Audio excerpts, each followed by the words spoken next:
Welcome everyone to Monday Match Analysis. I'm Gill Gross, and it is time for a preview of the 2023 Italian Open in the great city of Roma. The last Masters 1000 on clay of the season, just ahead of Roland Garros, just like Madrid. It has now changed to being a 2-week-long event with a 96-player draw. 32 seeded players, all 32 seeds will get a bye. It's one of my favorite events of the year. I love the stadium architecture. I love how close it is to Roland Garros. I generally like the crowds as well. So let's get into it. General Rome stuff. Craziest thing, and I say this every year in the preview.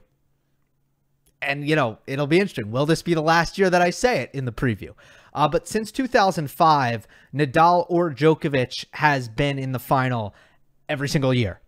And that's a reflection of, again, I think the calendar spot. Obviously, Nadal being the greatest clay court player of all time is a lot of that. But it's also Djokovic's best clay court tournament because at this point, even more so in past years, this is when those two are in peak physical condition because Roland Garros is right around the corner. And I think that's really the explanation for that. The conditions in Rome, slow like Monte Carlo, but not as windy.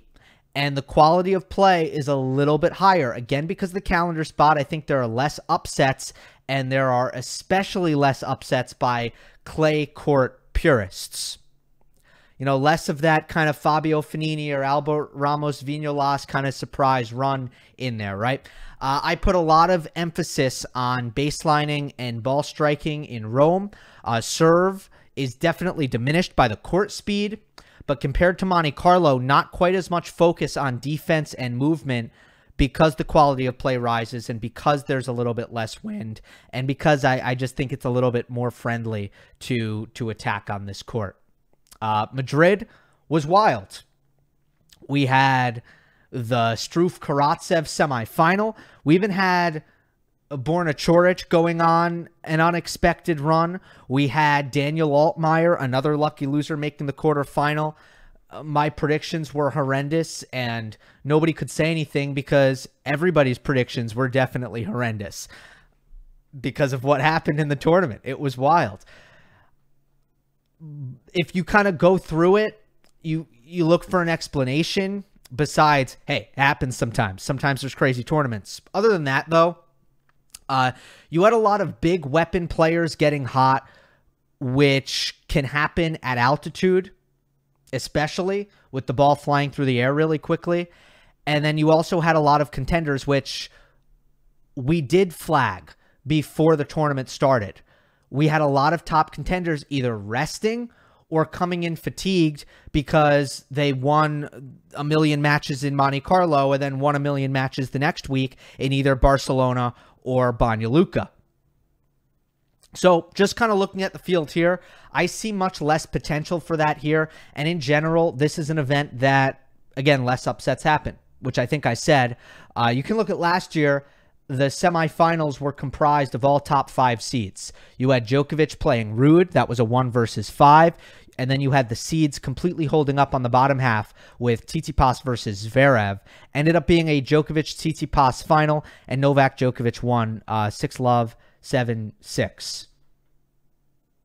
That was, yeah, okay, I won't go further than that. One unseeded player made the quarters, and it was Christian Garin. Let's get into it. Quarter by quarter. If you are new to the channel, I will give you a dark horse, unseeded player, most likely to go deep. Upset alert, seeded player, most likely to lose in the first couple of rounds.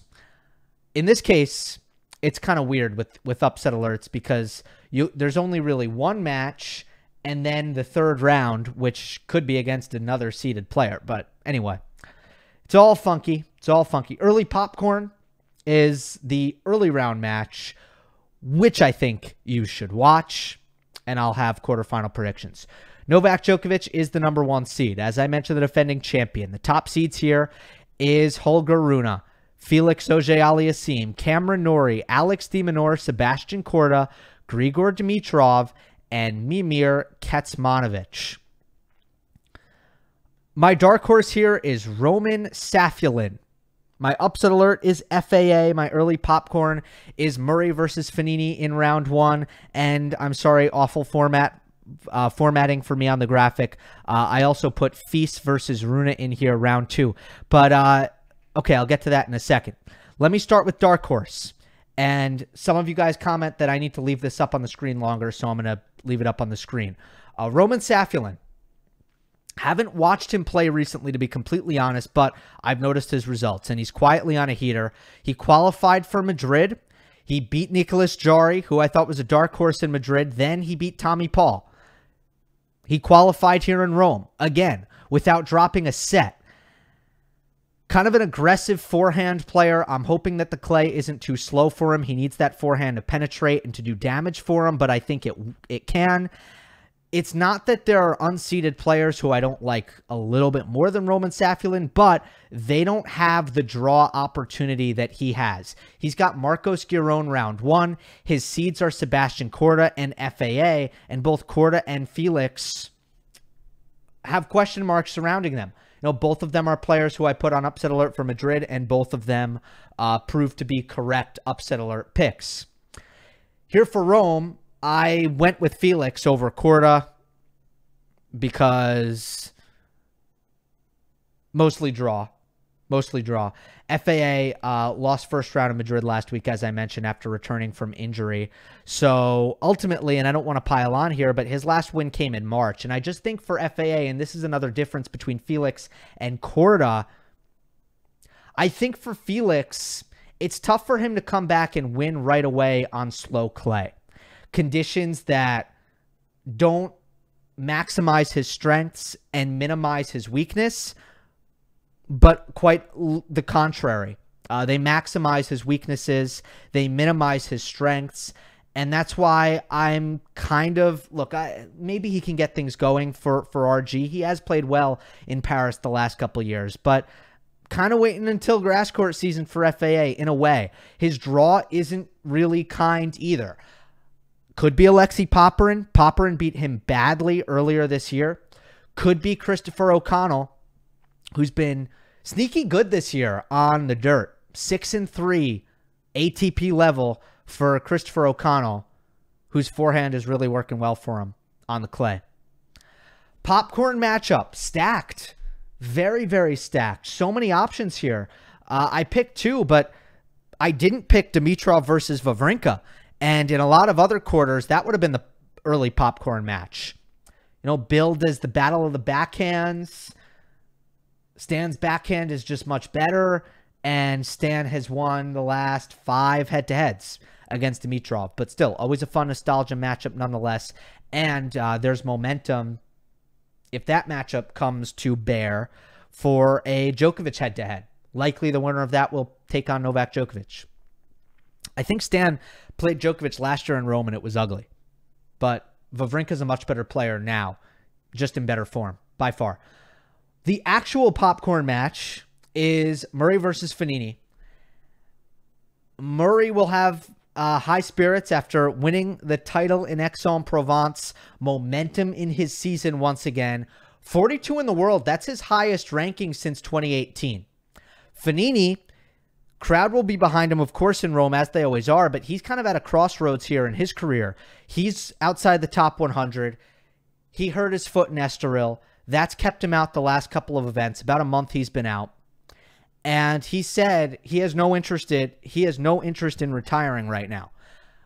But he's got to start winning, or else he's not going to be able to play the events that he wants to play, and that's going to be a problem. So, very important stretch coming up for Fognini, and it's going to be fascinating to see how Murray rebounds from the challenger title in France. Let's move on to the quarterfinal prediction. I have Novak Djokovic defeating Holger Rune. This is one that I went back and forth on. Was not an easy call for me, especially just because there's a lot of mystery around Novak Djokovic right now. Let's talk about Rune first. He'll be refreshed after losing in the second round against Davidovich Fokina. I don't see that as a bad loss at all. He deserved,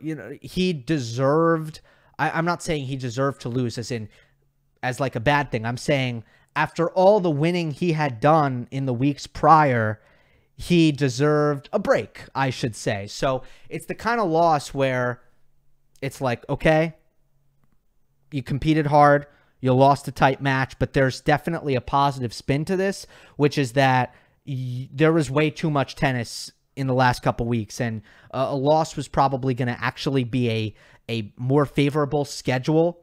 If you're really looking long-term heading into Roland Garros, probably a loss was a good thing there.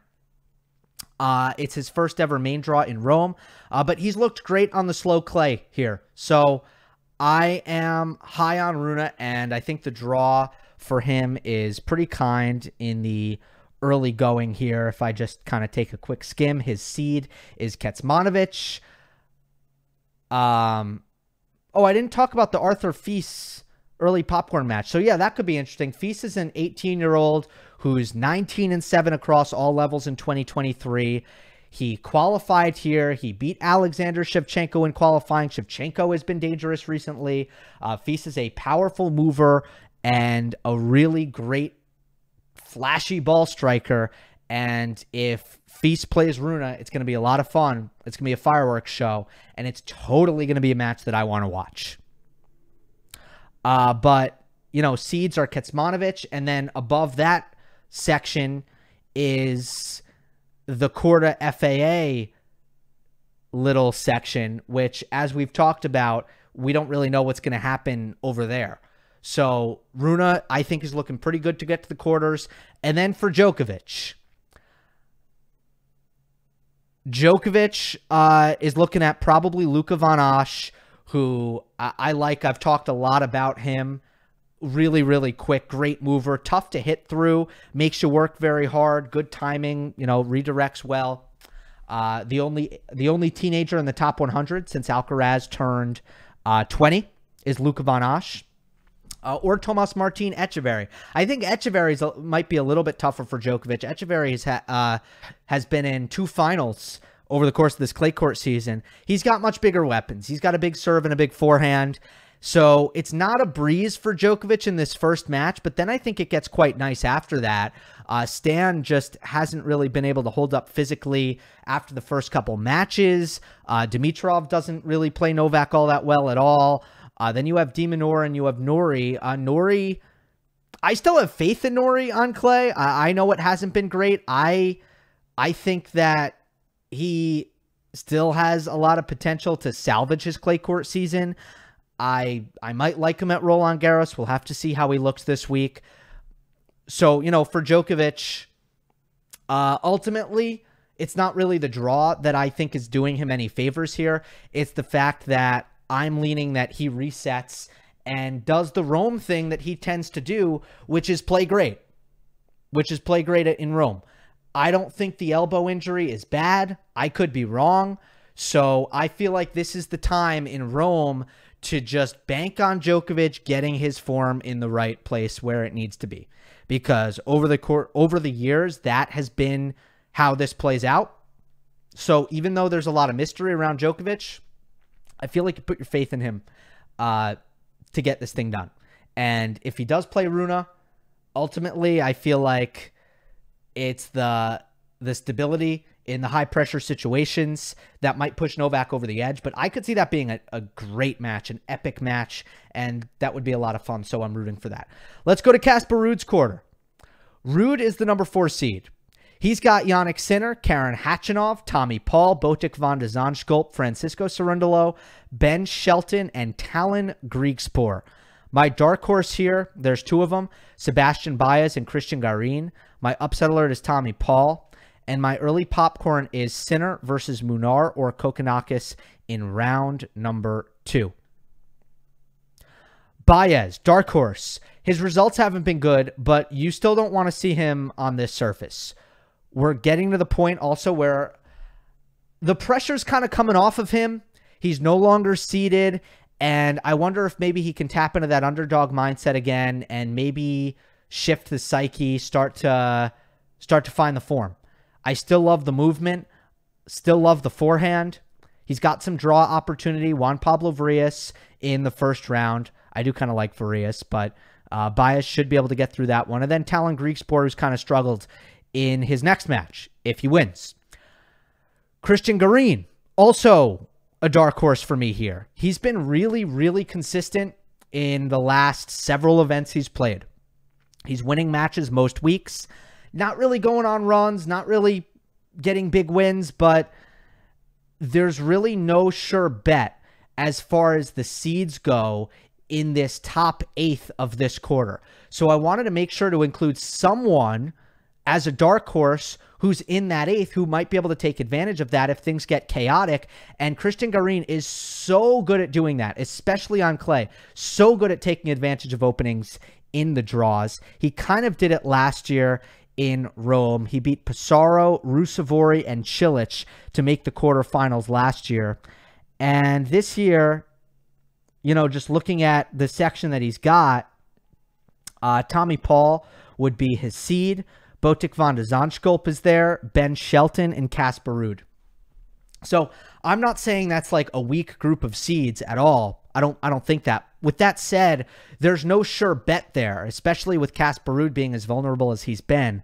None of those seeds are sure bets. So if things get crazy, I feel like Garin's the guy in that area who could take advantage of it. Upset alert is Tommy Paul. I try to avoid putting upset alert and dark horse in the same kind of little area here, but in this case, I couldn't avoid it. Tommy Paul was the seed that I thought was most likely to lose early. I did like the move to play in France last week. He did play Aix-en-Provence and made the final there, but I'm not sure if the level really convinced me that he's going to contend for these big clay titles right now. I just don't trust the forehand fully, and the surface kills his backhand and hurts the net rushing. Plus, I noticed the elbow sleeve is back. That could be me reading into something that's nothing, but he took the elbow sleeve off for most of the year, and I was really happy to see that because Tommy Paul has had like these chronic elbow issues that I think has really hurt him. And for most of the year, he took the compression sleeve off and hired this physio, and I thought the elbow was great, and that was super exciting. I don't know if the elbow sleeve being back on means that the elbow is a thing again, that he's, you know, the tendonitis that and the pain that he's dealt with has kind of come back. Maybe, maybe not. Just something I noticed last week. Ultimately also the draw. He'll face the winner of Cristian Garin or Pedro Cachin, who has also had a really strong 2023 on clay. This is his surface, and playing the winner of that matchup with a win under their belt, it's not going to be easy. Those are really, really tough clay quarters. Okay. Early popcorn, Sinner versus the winner of Munar and Kokkinakis. This is a rematch of a Madrid early popcorn match. Remember, I just randomly put that as early popcorn because I'm like, kind of like the matchup. Think it'll be entertaining. Think it'll be a good match. Well, guess what? I was correct because it was fun. The first set tiebreak was awesome. Munar won it 9-7. And then the second set also went to a tiebreak, and Munar also won the second set tiebreak 7-3. And the crowd went crazy, and Munar was out there killing it in his Munar ways. I love watching him compete. So, rematch of that. I actually think the surface gives Munar an even bigger advantage. And then, I don't know, a little Sinner versus Munar action. That's my early popcorn. I know, not great, but this is what we get in the new format. Quarterfinal here is Jannik Sinner defeats Botic van de Zandschulp. Yeah, probably my most, well, I'm not going to spoil anything, but Botic van de Zandschulp is my guy here. Let's talk about Ruud first, because Botic is the guy who I have beating Ruud. I do think Casper makes the fourth round. So I don't have another early loss for Ruud. I just have him losing to Botic, who has already beaten Casper, and I feel like Van de Zandschulp is exactly the kind of player who continues to keep beating Casper. And maybe Ruud can change this up and find something new, but he basically is losing to anybody who has a big forehand at this point because he's leaving way too many balls in the middle of the court.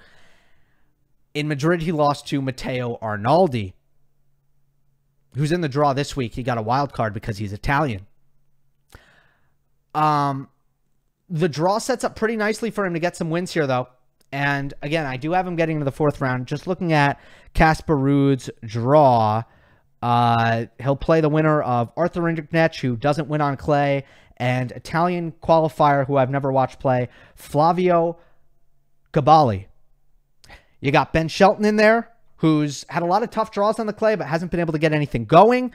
Pedro Martinez, Alexander Bublik. That's his immediate section, and I think he's going to get through that section, ultimately. So, that's good for him. Botic. I think I did. I had Botic on upset alert last week in Madrid because of what happened in Munich.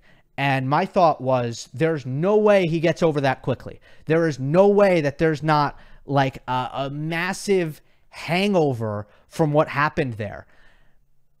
And I figured it might last a long time. He ended up losing first round in Karatsev, so that was another correct upset alert by me. Who knew that Karatsev was going to just make the semis after that? Nobody. But I thought that Botic might need to shake things up after what happened there, and he did. To me, if you... What he did was he brought on a new coach. He brought on Sven Groenfeld, who's a great coach with a lengthy resume and a lot of success on tour. And I think mentally, when you bring in someone new like that, it kind of wipes the slate clean. New beginnings, new start, fresh face. And sometimes we see kind of players have a honeymoon period with a new coach. And I like that for Botic. I love the move. I think it erases the hangover effect from what happens in Munich because it kind of just, it's a fresh start for him. And I think he could take advantage of a fairly weak draw here, use his big forehand, which I love on clay, which I loved in Munich, and have some success. Laszlo Djere, a little bit scary. I assume that Djere will beat Constant Lestienne in the first round. That's a little bit scary, but after that, it's Tommy Paul, who I have an upset alert. Garin is there, of course. Kachin might be there, but, it's, you know, kind of clay quarters. And then Ruud. I do have Jannik Sinner advancing here, though. Sinner probably could have played Madrid. He got sick in Barcelona. You know, probably could have fought through the illness. I don't know how sick he was, but he was asked before Rome started, like, hey, how's it been? And he was basically like, yeah, I'm good. You know, I've been training. I've been in Rome early. So to me, the Madrid withdrawal was, let's take a break. It's been a ton of tennis since February. It had been. And get ready for Rome, which is a really important tournament for Jannik Sinner. So I love the move. I love the way the schedule has shaken out for Sinner. I love that he got the off time. In Rome at this point, he's a total veteran at the event by now. He's gotten really good at using friendly crowds to his advantage to give him a little extra boost to make a connection with the fans. He had really struggled with that in the past, I think, as a younger player. But ever since last year, he's gotten good at that. We know about his confidence. We know about how good he's been since February. So that's kind of a check mark. And the motivation to win this thing should be absolutely through the roof. Let me give you a stat on Sinner. I'll leave you with this. Since February, he has not lost a match before the semifinal. He had the withdrawal in Barcelona. He also had that first round withdrawal in France. I don't know if it was Marseille or Montpellier, one of those. But Sinner has not lost a match since prior to the semifinal since that run in Rotterdam. That's how good he's been. Let us now go to Daniil Medvedev's quarter. Top seeds are Medvedev, Andrey Rublev, Taylor Fritz, Hubert Hurkacz, Alexander Zverev, Roberto Bautista Agut, Alejandro Davidovich Fokina, Bernabe Zapata Marias. And that's it. I believe it's the first time Zapata Miralles has been seeded at a big event. Writing his name in the top seeds category felt like a new experience for me. My dark horse here is Marco Cecchinato. My upset alert is Hubert Hurkacz, and I couldn't find an early popcorn. Marco Cecchinato, aggressive forehand player whose one-hander is vulnerable off clay, but on clay he can protect it a lot better. He's won 6 out of his last 8 matches. Estoril semifinal, beat ADF there. Qualified for Madrid last week, beat Fucsovics in the main draw, and now he comes to Italy. So he must be thrilled about the form coming into what is, if not the most important event of the year for him, it is one of the most important events of the year for him. And his draw is good as well. He's got Mackie McDonald first round, and then RBA in the next match. So if Cecchinato is going to go on a run here, all of the ingredients are here. Not to mention, looking through the unseeded players in this quarter, I see a lot of fast court players. A lot of guys who aren't going to be dark horses on the clay. Upset alert, Hubert Hurkacz. Haven't been high on his return game recently, as I think I've said a couple of times. I think Monte Carlo, he was on upset alert for me. Draw-wise, could play Alice and then Zverev. And I just know in those two matchups, there's going to be tie breaks.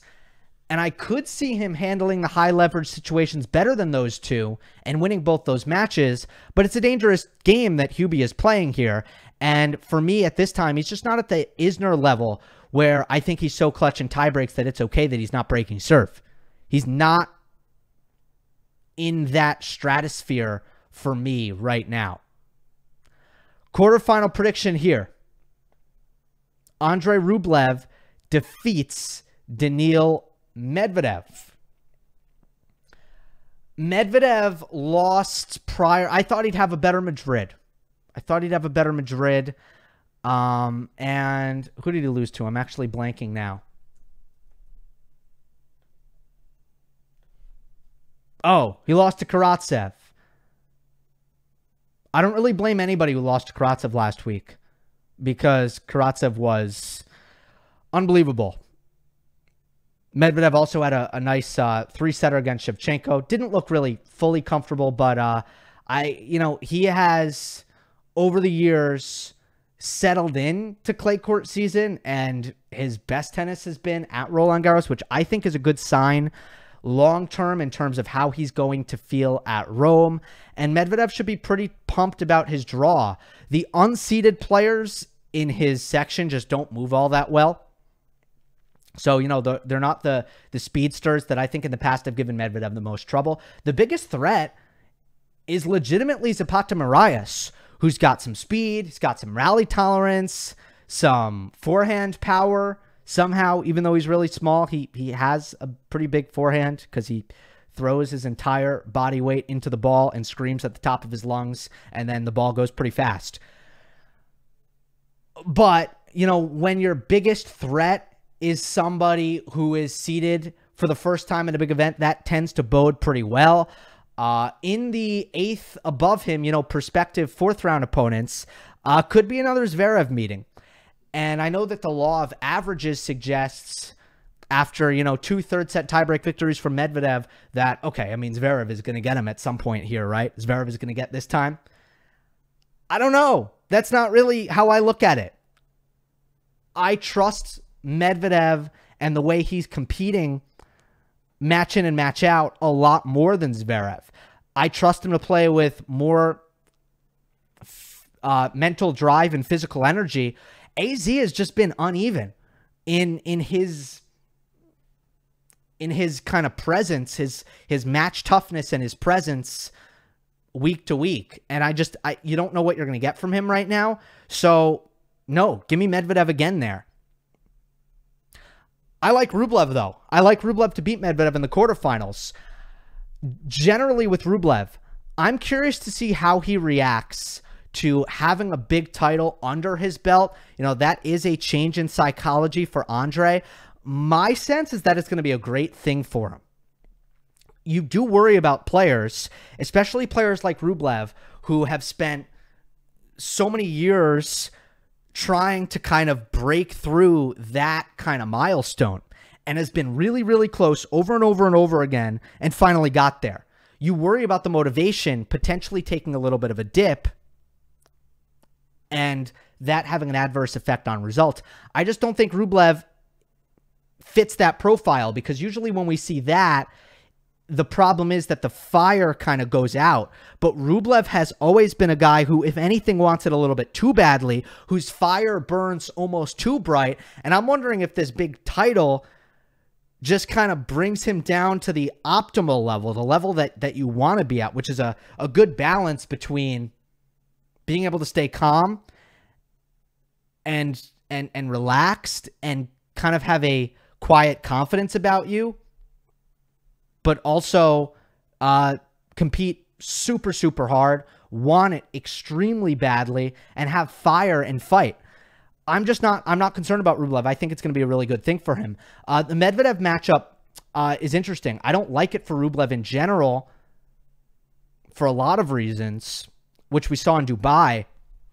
But Rublev's forehand edge is a much bigger difference maker on clay. And look, I hate to continue to play armchair psychology. I know I just did a little bit of it talking about Rublev in general, but I think for this matchup specifically, I look at kind of the same thing where Medvedev might respect him a little bit too much. They're really good friends. Rublev just became the godfather of Daniil's kid. And I think we've had on one end, when Medvedev plays Rublev on hard court, there's been a little brother dynamic where Rublev doesn't really expect to win. He's like, yeah, you know, Daniil, this is kind of major US Open quarterfinal. Like, yep, you win this match. That's kind of what happens. I wonder if on clay you have a little bit of the opposite dynamic. Daniil knows that this is where Andrey is probably a little bit better suited than him to win. And I just don't know if Medvedev in a prospective quarterfinal against Rublev is out for blood as much as he would be against some other opponents. So, again, excuse the armchair psychology, but I also think that the skill set and the tactics also give Rublev a good chance to kind of reverse the typical dynamics that happen and play out in that head-to-head. Carlos Alcaraz is the number 2 seed. Off the heels of three straight titles?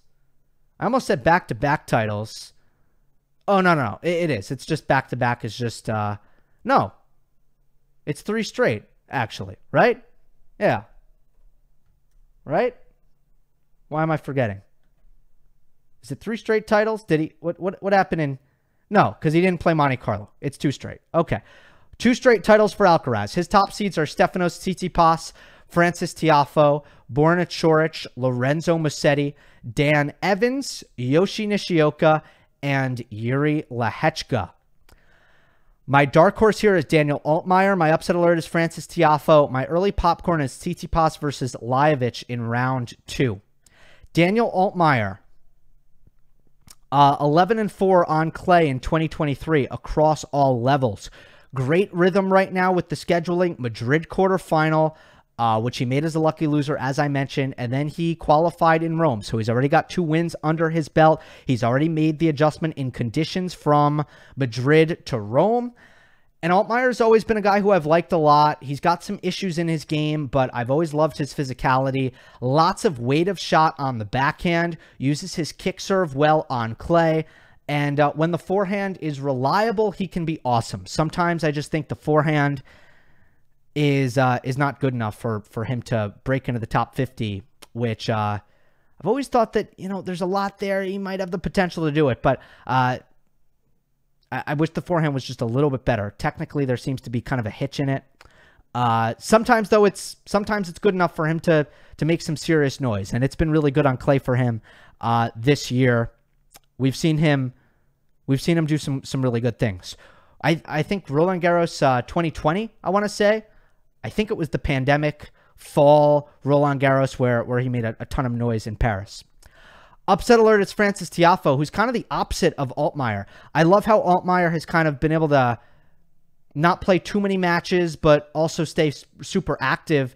Tiafoe's the opposite. He just has no momentum in his scheduling right now. He's played just 3 matches in the last 30-plus days. Not to mention, very Tommy Paul-like, with the backhand and the net rushing kind of going away for Tiafoe, which really helps him on the quicker court surfaces. He can be more effective with his forehand, but I don't know if he's quite as ready or as good as Tommy Paul at, getting physical on slow clay and just hanging tough and kind of embracing his shot tolerance on slow clay. So upsetter is Tiafoe. And again, I kind of did the thing where Altmaier is really probably who Tiafoe plays in his first match. And I don't like to be redundant there. What else do we got for... I'm trying to look at the draw here for Tiafoe. Musetti. And Musetti's tough. So I would favor Musetti as well if that third round match happens. Early popcorn could be a kind of a nervous, I think, high-stakes first match for Stefanos Tsitsipas against Lajovic. Lajovic not only won Banja Luka, which we've talked about plenty, but didn't even really have a hangover in Madrid. He won a couple of matches in Madrid, which I was very impressed by. So I just think he's feeling great right now, and he doesn't serve big, but he does hit big. Tsitsipas, he's had trouble with big weapons over the course of this clay court season. Are Lajovic's big enough to really beat, to pull off the upset? I don't think so, but I just think it could get interesting. In fact, I do think that Tsitsipas makes the quarterfinal. My quarterfinal prediction is Carlos Alcaraz defeats Stefanos Tsitsipas. Would that be the 5th time, or would that be the 6th time? I'm not sure. I forget. But yeah, ultimately, I do think that Tsitsipas, who's been okay. It hasn't been a terrible clay court season. Look, Struff served unbelievably well. Struff played incredibly well, and at altitude, that was kind of an anomaly result, I think, where I don't think it was a real reflection of Tsitsipas having any kind of vulnerability right now on the slower clay that we're about to see him play on. At the same time, can't really see him beating Alcaraz. Still don't really see how he beats Alcaraz. Carlitos now 29-2 this year. In the immediate section, he's got a lot of unseeded kind of clay guys. Like if you look at Alcaraz's draw, there's Ramos Vinolas, there's Thiago Monteiro, there's Hugo Delien, who I think has been injured, Roberto Carballes Baena. Not all of those guys are in his 16th, but all those guys are in his 8th. And then you look at the seeded guys, and they're not slow clay guys. You have Lehechka and Dan Evans and Borna Coric. So Alcaraz really doesn't have, there's no real juicy, obvious match against a seed who actually likes clay until the quarterfinal.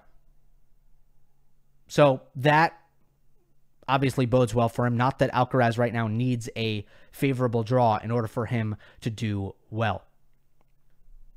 It is now time to reveal the final weekend prediction. In 3, 2, 1. Jannik Sinner defeats Novak Djokovic in 3 sets. Carlos Alcaraz defeats Andrey Rublev in 2 sets. Alcaraz defeats Sinner in 3. As always, I am not going to litigate these hypotheticals. Not going to waste time on that, as they probably will not come true. But the logic here, look, Djokovic, I think he's going to play great. I think if he has a big win against a Holger Rune who's playing well, that would be a successful Rome. That would set him up well for Roland Garros. But at the same time, given kind of what we've seen, do I feel really confident that he goes all the way here? No, not really. I think he takes a big step forward, but maybe not the massive, giant leap to the promised land right away here in Rome. And then, Sinner, Djokovic, honestly, Sinner would need that match more. Sinner would want that match more, need that match more. I think be the more desperate player. And on super slow clay, if they're going blow to blow from the baseline and Sinner is limiting his errors, forehand to forehand especially, he could overpower Novak. If he's going to do it on any surface, this surface.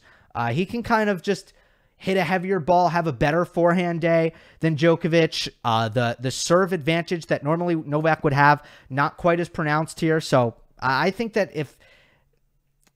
I think Sinner, this would be the situation and the court surface where he would get the better of Novak. Alcaraz over Rublev. Don't think that Rublev would have all that much to say for Carlos Alcaraz, and I actually think in this case, the court surface, unlike how it helps him against Medvedev, I think it hurts him against Alcaraz. I would like to see that match on a quick, hard court where Rublev could maybe suffocate Alcaraz and rush him. As we've seen, Carlitos is not really going to be rushed on a slow clay court, especially with how he's managing his court position. So Alcaraz in 2 sets there. And in the final, Alcaraz over Sinner, 3 sets. Look, this would be painful for Sinner. He wants that first big title, but man, it would be tough against Alcaraz on a slow clay court, especially if Alcaraz is not fatigued and doesn't need to work too hard en route to this final, which I think is a potential. Yes, the fatigue factor would be a concern with Alcaraz making the final here after the tennis he's played and coming off of the Madrid. But the way Sinner beat him in Miami, much tougher with a slower court surface. And Alcaraz is going to be able to fend off some of that power, in my opinion, much, much better. Absorb that power much, much better. And that's why I give Alcaraz the edge over Sinner, 3 sets. Yeah, it would be painful, but that is the pick I needed to make. All right. Let's have some fun. Mailbag tomorrow. Not going to be heavy on the the Rome coverage until the 2nd week. So just a heads up for that right now. Hope you enjoyed. Don't forget to subscribe. I'll see you next time.